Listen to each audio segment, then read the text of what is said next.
نن چې موږ په کوم ځای کې ناست یو یو ورځ رسول الله صلی الله علیه وسلم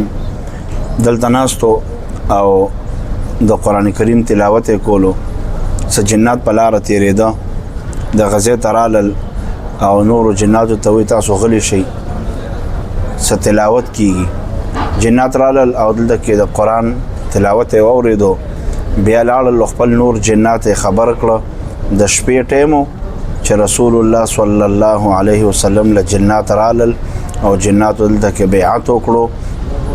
ایمان یې راوړو نو دې ځي ته مسجد جن هم ویلی کېږي مسجد بیعت هم ورته ویلی کېږي مسجد جن ورته په دې وجه وایي چې دلته جنات راغلي و ناستو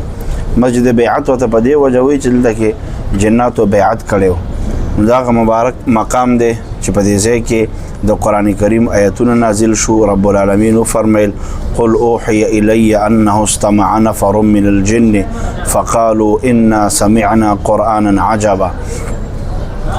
دی جناتو ویلي نورو جناتو ته چې کله خپل قبیلې له لاړل انا سمعنا قرآنا عجبا مونږ ناشنا قرآن واورېدو ناشنا کلام مونږ واورېدو دغه جنات بیا راوستل او بیا هغوی دلته کې ایمان راوړو نو دغه مبارک مسجد دی